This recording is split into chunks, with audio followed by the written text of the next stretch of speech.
तो capital grant के दो मेथड होते हैं जी, डेफर्ड ग्रांट इनकम और डिडक्शन फ्रॉम एसेट मेथड। अच्छा जी, तो ये क्वेश्चन है, ये पढ़ते हैं। Ali and company receives a government grant representing 50% of the cost of a depreciating asset which cost 80,000। वो कह रहा है कि ग्रांट मिली है 80,000 का हाफ 50%, तो वो बनती है 40,000। ठीक है, सिंपल सी बात है। वो कहता है ग्रांट जो है और जो है ना डेप्रिशिएट को एसेट को कर रही है 4 साल में, 4 साल लाइफ होगी इसकी। रेजिडुअल वैल्यू दी हुई है, ये पहले कभी सर ने नहीं करवाई थी, क्विज़ में दी हुई थी। ठीक है, तो इस हिसाब से हम करेंगे। हम दोनों मेथड से इसको करते हैं ताकि ना सही समझ आ जाए। ठीक है, अच्छा तो यार ये फॉर्मेट है डेफर्ड इनकम मेथड का, ये इसको रट्टा लगाना है, इसका कोई मतलब साइंस नहीं है इसके पीछे, जो समझ ही नहीं आई वैसे तो। इनिशियल ट्रीटमेंट होता है और सब्सिक्वेंट ट्रीटमेंट होता है। ठीक है, तो सबसे पहले तो आपने बैंक अकाउंट का लगाना है। ठीक है, ये देनी है, क्या कहते हैं इसको, इक्वेशन कह लें, और डेफर्ड इनकम, फिर बिल्डिंग, फिर बैंक, इसको याद करना है आपने। यहाँ पे बिल्डिंग की जगह अगर मशीन दी है तो मशीन, ठीक है, और बाकी बैंक वगैरह यही रहेगा। ठीक है, और नीचे सब्सिक्वेंट मेथड में आ जाता है जी, डेप्रिसिएशन पर एनम निकालनी पड़ती है, अमोर्टाइजेशन ग्रांट की निकालनी पड़ती है, और फिर डेप्रिसिएशन का जो एक्सपेंस वो यहाँ पे लिखना पड़ता है इस दोनों में, और अमोर्टाइजेशन का जो इनकम आई है वो यहाँ पे और यहाँ पे इसमें लिखना पड़ता है। ठीक है, तो हम इसको लिखते हैं, चलें।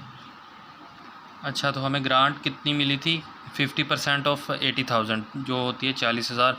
तो हमें बैंक में हमारे कितने आ गए हैं, 40,000 रुपये।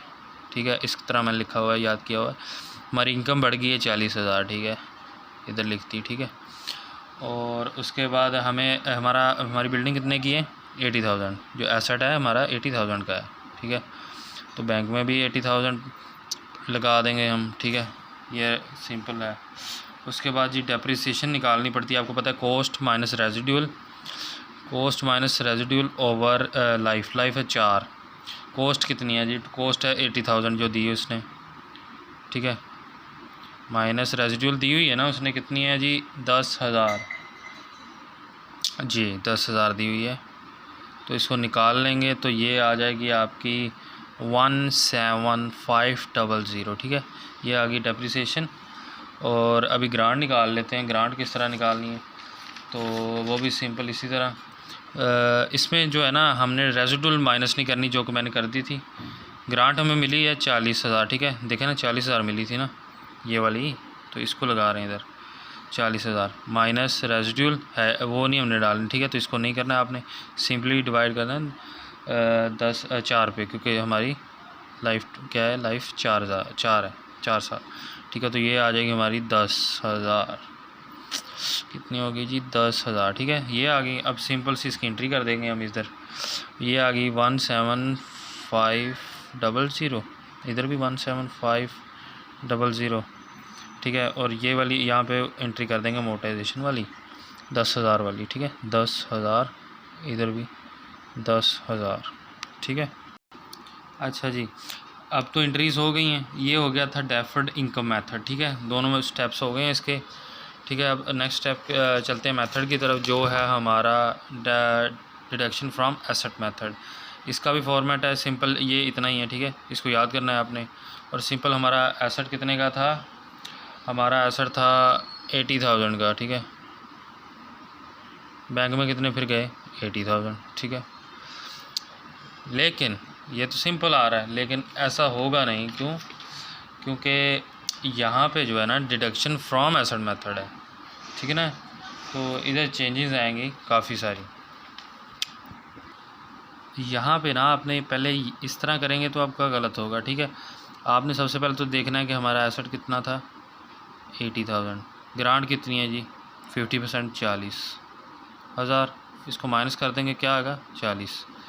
ये तो इत्तेफाक से 40 आ गया, वरना कुछ और आता तो यहाँ पे हम कुछ और लिखते। अब ये क्या बन जाएगा, ये 40 बन जाएगा। ठीक है, 40,000, क्योंकि हमने माइनस करके फिर इस सब को हल करना है डिडक्शन में, क्योंकि डिडक्ट का मतलब होता है माइनस कर देना। ठीक है, निकाल देना, निकाल दिए, ग्रांट निकाल दिए हमने। ठीक है, तो अभी इसके हिसाब से करेंगे। अब इसी हिसाब से इसकी डेप्रिसिएशन करेंगे।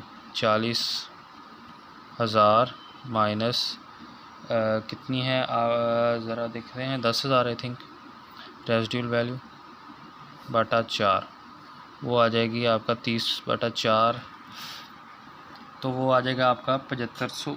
ठीक है, 7500 आ गया। ठीक है, अब वही इंक्रीज़ कर देंगे 7500 की, ठीक है, सिंपल सी बात है 7500 और यहाँ पे भी 7500। ये मेन चीज़ है, ये फॉर्मेट्स आपने याद करने हैं, यही आएंगे। अब डिडक्शन फ्रॉम एसेट मेथड हो गया, डेफर्ड इनकम मेथड हो गया। अब एक और सर कहते होते हैं कि इनकम स्टेटमेंट और फाइनेंशियल पोजीशन पे इफ़ेक्ट क्या हुआ है इनका, तो वो करते हैं। फाइनेंशियल स्टेटमेंट के इफ़ेक्ट किस तरह, डेफर्ड इनकम मेथड के रूल से कर रहे हैं, पहला मेथड पहले कर रहे हैं, ठीक है। अब पहले देखते हैं कि यहाँ पे हमारा एसेट कितना था और लाइबिलिटीज़ कितनी है, ठीक है।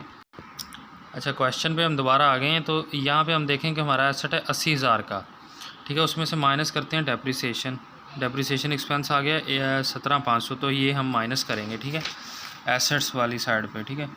80,000 माइनस 17500, ठीक है, ये अपना आ जाएगा 62500, ठीक है, ये आ गया जी। अब इसी तरह लाइबिलिटीज़ को देखते हैं। अच्छा, तो लाइबिलिटी में आ रहा है जी हमारा ये वाला ग्रांट 10,000, ठीक है ना। तो लेकिन ग्रांट हमारी कितनी थी 40,000, उसके मोटाइजेशन की है तो 10,000 आई है, तो ये माइनस करेंगे 40,000 माइनस 10,000, ठीक है, 40,000 माइनस 10,000, ये आ जाएगी 30,000, ठीक है। इसको टोटल करेंगे तो आपका आ जाएगा 92500, ठीक है। ये साइड आ गई। अब यही एक्सपेंस जो हो रहा है, डेप्रिसिएशन एक्सपेंस इधर लिखेंगे, ठीक है, और ये जो लायबिलिटी है उसका इधर लिख देंगे सिंपल सी 62500, इधर लिख देंगे 62500, ठीक है, क्योंकि एक्सपेंस माइनस होता है ना। अब इनकम क्या बन रही है, ये वाली लायबिलिटी 925 ये वाली 30,000, ठीक है। अब इसमें से इसको माइनस करेंगे तो क्या आएगा, तो ये आपका माइनस में आ जाएगा 32500, ठीक है। ये हो गया फाइनेंशियल स्टेटमेंट का इफ़ेक्ट डेफर्ड इनकम मेथड से, ठीक है। अब दूसरे मेथड की तरफ चलते हैं। ये है दूसरा मेथड, इसमें सिंपल एसेट होता है, लायबिलिटी नहीं होती, सिर्फ डेप्रिसिएशन होती है, यहाँ पे इनकम वाला नहीं होता, ठीक है, रहेगा वही सिंपल, ठीक है। 80 इसमें आएगा कि 40,000 आया, ठीक है, ये वाला डिडक्शन फ्रॉम एसेट 40,000 था एसेट, 40,000 माइनस 7500 डेप्रिसिएशन आया था, तो 7500 करेंगे माइनस 7500, ठीक है, तो कितना आ जाएगा, तो ये आपका आ जाएगा टोटल 32500, ठीक है, और यही उठा के हम इधर लिख देंगे 32500, तो दोनों का एक ही तरह आ गया। ये हमेशा मेरे ख्याल से सेम ही आता होता है। तो ये हो गया आपका ये वाला IAS।